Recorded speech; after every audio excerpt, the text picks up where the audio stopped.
how to perform addition, subtraction, multiplication, and division on functions. Yan ang pag-uusapan natin ngayon. Hi! I'm back with another video. I'm your online math tutor, Ma'am Karine Villeza. If you want to watch more videos discussing topics in mathematics, just like and follow my page, Basics in Math Tutorial. And please do not forget to subscribe to my YouTube channel, Ma'am Karine Villeza. There are 4 basic operations in mathematics. These are addition, subtraction, multiplication, and division. These are used in performing operations on functions. Let's have these definitions. Let f and g be functions. In addition on functions, their sum denoted by f plus g is the function defined by the quantity of the functions f plus g of x that is equal to f of x plus g of x. In subtraction and function, their difference denoted by f minus g is the function defined by the quantity of the functions f minus g of x that is equal to f of x minus g of x. We're going to apply these definitions in answering example number 1. In example number 1, we have the given functions, f of x equals 2x plus 1, and g of x equals negative x minus 8. We're going to find and simplify the following. In letter A, we have the quantity of the functions f plus g of x. Since na ang sign dito ay plus, ibig sabihin, ang gagamitin natin is addition on functions. So from the definition, on the addition on functions, ang sabi doon ay, ang quantity ng functions na f plus g of x, that is equal to f of x plus g of x.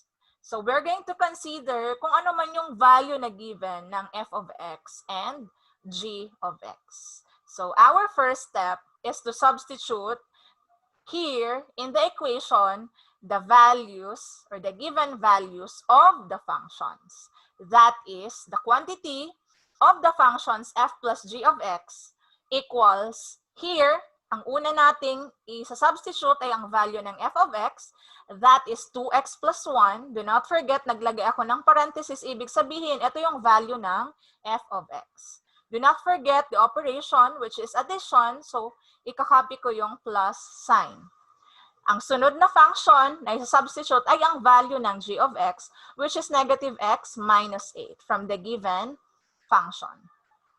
So again, naglagay ako ng parenthesis na ang ibig sabihin, ito yung value ng second function, which is g of x. So that is your first step. Substitute the given values of the functions. Next step is to drop down the parenthesis. Alisin mo yung parenthesis, and kung may pwedeng isimplify, isimplify. So here, we have inalis natin for the given function, f of x, 2x plus 1. And since here, yung plus sign, we're going to distribute this one to the second function, which is g of x. So magiging na siyang positive times negative, that is negative. Then copy x.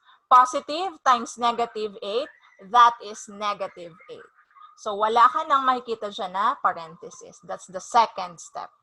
Third step is to rearrange the terms according to their degree.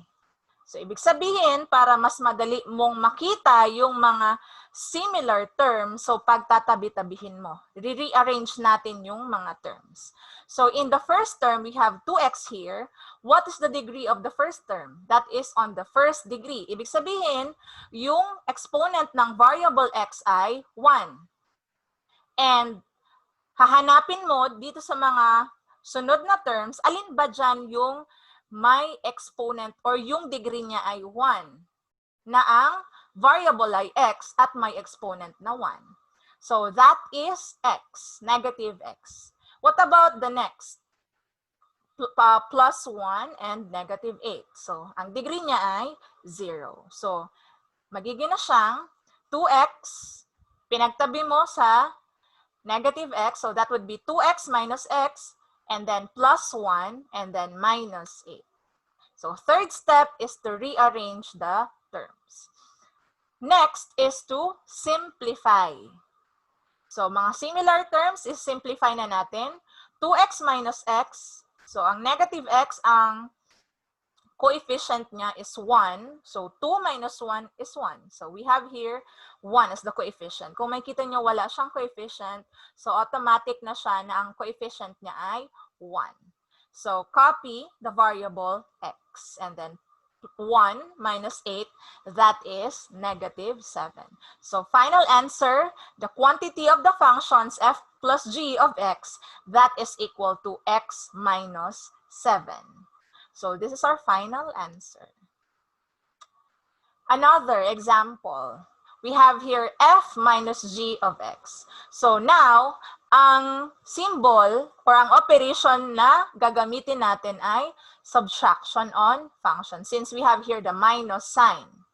So from the definition in the subtraction on functions, ang sabi doon ay that the quantity of the functions f minus g of x, that is equal to f of x minus g of x. So we separated the two functions. So f of x and then g of x.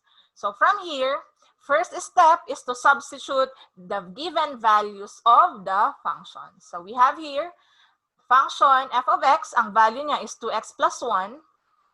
And then enclose that using a parenthesis minus the next value of the given function g of x, which is negative x minus 8. That's the first step. Substitute the given values of the functions. Next step, step number 2, is to drop down the parenthesis. So that would be 2x plus 1. And then the negative sign will be distributed to the next or to the second quantity. So negative times negative, that is positive, then copy the x. Negative times negative, that is positive or plus, and then copy 8. So here, we drop down the parentheses. Third step is to rearrange the terms according to their degrees.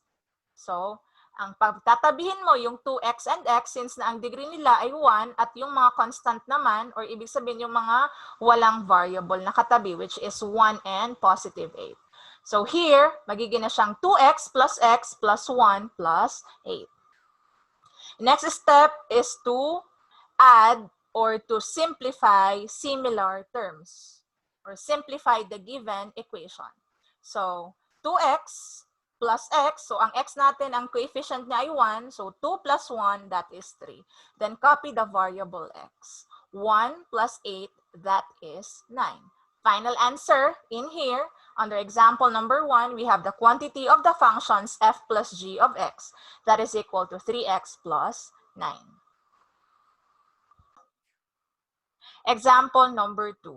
Given the functions f of x equals 3x plus 1, h of x equals the square root of the quantity 2x minus 5, v of x equals x squared minus 5x plus 4, g of x equals negative x squared plus 2x minus 8, we're going to find and simplify each item.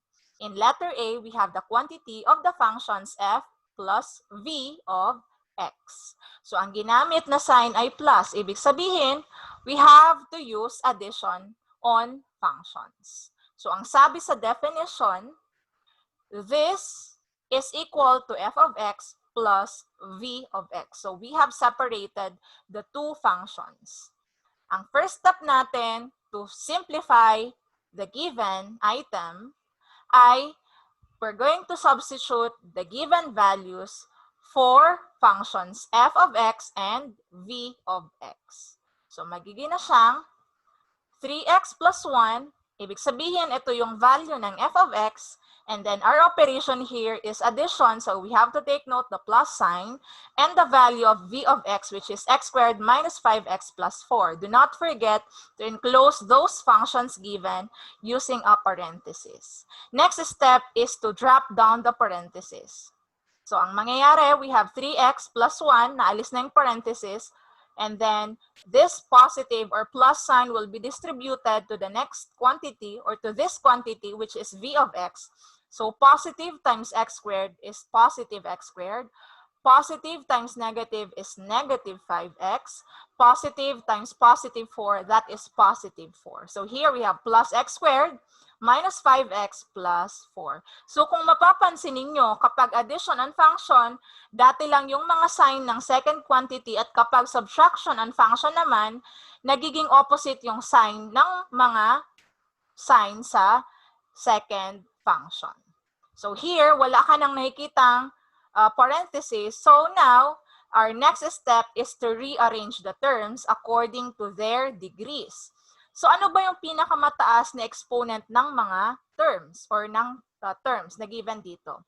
Ang pinakamataas na exponent ay 2. Ibig sabihin, siya yung nasa unahan. In here, we have only x squared. So, wala namang iba ng term na 2 yung exponent. So, copy mo na lang yung x squared sa first term or sa first as the arrangement of the terms. And for the next exponent or the first degree, ibig sabihin 1 ang exponent ng variable, ang mga nandito ay 3x and negative 5x. So, pagtatabihin mo sila. And last, yung mga constants o ibig sabihin yung mga terms na walang variable. So, magiging na siyang, so yung term mo na may exponent na 2, which is the pinakamataas na degree na dito na sa unahan, yung 3x and 5x pinagtabi mo or negative 5x and then 1 and then 4 as the constants. So here, i-copy mo na lang yung x squared and we have to simplify this and this. So magiging na siyang x squared and then 3x minus 5x or 3 minus 5 is negative 2, then just copy the variable x and then 4 plus 1, that is 5. Final answer, we have the quantity of the functions f plus v of x, that is equal to x squared minus 2x plus 5. Example number 2, same functions or same value, yung mga given na functions, pareho lang yung mga values nung kanina. And here, we have the given, the quantity of the functions v minus g of x. So we're going to simplify this. From the definition, since na ang sign natin dito is minus, so ibig sabihin, this one is subtraction on functions. From the definition, it says there that this one is equal to v of x minus g of x. So pinaghiwalay mo lang yung v of x, the function at g of x. And then we distributed the variable x in each function. So our first step is to substitute the given values for the functions. So we have here, for the first quantity, we have the value for v of x, then minus the value of g of x, which is negative x squared plus 2x minus 8. Next step is to drop down the parentheses, and please do not forget to distribute the negative sign or this one to the second quantity. So that would be, for the first quantity, x squared minus 5x plus 4, nawala na yung parenthesis, and then the negative sign will be distributed. So negative times negative, that is positive x squared. Negative times positive, that is negative 2x. And then negative times negative, that is positive 8. So yung sinabi ko kanina, kapag subtraction ng function, yung second quantity, nagiging opposite yung mga signs ng kada term. So now, next step is to rearrange the terms according to their degrees. Ibig sabihin, yung pinakamataas na exponent, ano ba dito sa given equation? That is 2. So pagtatabihin mo yung mga terms na may exponent na 2. And then, do not forget na dapat pareho yung variable. So here, we have x squared and then another x squared here. So pareho, kung ano yung may parehong variable and exponent, pagtatabi-tabihin mo para ma-simplify mo yung given equation. So here, we have the quantity of the functions v minus g of x, that is equal to, pinagtabi mo yung x squared, so x squared plus x squared, and then negative 5x, pagtatabi mo yung negative 5x, and then negative 2x. And then the constants, we have 4 and then positive 8. So x squared plus x squared minus 5x minus 2x plus 8 plus 4. And then next is to simplify the equation or add like terms. So here, since na x squared plus x squared, ang coefficient niya ay 1, and then here 1, so 1 plus 1 is 2, and then copy the variable and its exponent. We have x squared. So ang given here we have 2x squared. And then negative 5 minus 2, same sign. So you have to add the number 5 and 2. And then copy the sign, which is negative. So 5 plus 2 is 7. So we have here negative 7. And then copy the variable x. 8 plus 4 is 12. So final answer, we have the quantity of the functions v minus g of x. That is equal to 2x squared minus 7x plus 12. We have also this given. What if yung given ay h of x plus g of x? So it's in here, medyo madali nating ma-identify kung ano yung nasa unahan na function. Kasi magkahiwalay na yung given na function. But according to the definition also, that this one is equal to the quantity of the functions h plus g of x. Since na ang ginamit na sign ay plus, ibig sabihin, gagamitin natin yung definition in addition on function. So, ang mauunan na function or value na ilalagay natin or substitute sa given equation ay yung value ng h of x, which is the square root of the quantity 2x minus 5. And then yung second na function given ay g of x, which is equal to negative x squared plus 2x minus 8. And do not forget to write the plus sign or for the addition sign. So, next step is to drop down the parentheses. So, aalisin mo na yung parentheses na gina siyang the square root of the quantity 2x minus 5. Etong square root na to of the quantity 2x minus 5, this one is considered as one term. Or ibig sabihin, para lang siyang variable. One term lang siya. Plus the quantity, negative x squared. So yung positive, i-distribute mo. Sabi ko kanina, kapag addition and function, okay lang. Just copy the signs here on the second function. Kapag subtraction naman, do not forget to write the opposite signs on each term on the second function. So, positive times negative is negative, x squared. Positive times positive is positive, then copy 2x. Positive times negative is negative, and then copy 8. Next one is to rearrange the terms according to their degrees. So here, since na may square root, so we're going to treat this one as one term. Ano ba yung pinakamataas na degree dito sa given na equation? Ang pinakamataas ay negative x squared because ang exponent niya ay 2. What about the next one? We have the 2x here. Ang exponent niya ay 1. What about the square root of 2x minus 5? Are we going to combine this one with 2x, yung 2x sa loob ng square root? No, because square root of the quantity 2x minus 5, this one is equal to the quantity of 2x minus 5 raised to 1/2. So that would be, yan. So 2x minus 5 raised to 1/2. So kung isusunod-sunod natin yung mga terms, so ang uunahin natin isusulat ay negative x squared, and then ang sunod, plus 2x, and then ang sunod, ito, because ang exponent niya ay 1/2, mas mababa siya kaysa sa degree nitong 2x. So ang sunod na isulat natin ay ito, then negative 8. Ang degree ng negative 8 ay 0. Since wala namang like terms, so just rearrange the terms. Negative x squared plus 2x plus the square root of the quantity 2x minus 5 minus 8. And then for the last item, in example number 2, given the same functions, we have here f of x minus h of x. So according to the definition, that is equal to the quantity of the functions f minus h of x. So first step is to substitute the values for the given functions here, f and h. So we have the quantity 3x plus 1, which is the value of f of x, minus, as the operation, the quantity of h of x, which is the square root of the quantity 2x minus 5. Next is drop down the parentheses. So magiging na siyang 3x plus 1, and then minus, since we treat this one as one term, So no problem. Hindi mo i-distribute yung negative sa loob ng square root kasi one term lang siya. So magiging siyang negative lang, then square root of 2x minus 5. Hindi mo idadamay ang sign nitong nasa loob ng square root or radical sign. Next is to rearrange the terms. As we have said earlier, that the value of this, the square root of 2x minus 5, that is also equal to the quantity 2x minus 5 raised to 1/2.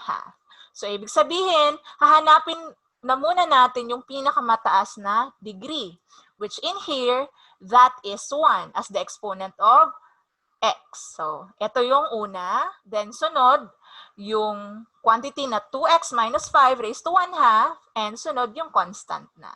So, magiging na siyang 3x minus the square root of the quantity 2x minus 5, then the constant 1. This is our final answer for example 2, letter D.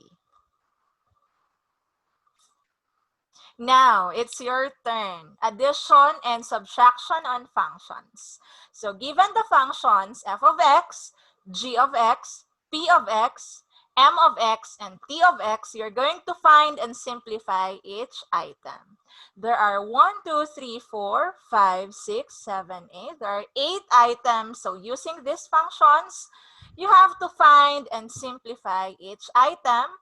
Again, addition and subtraction on functions.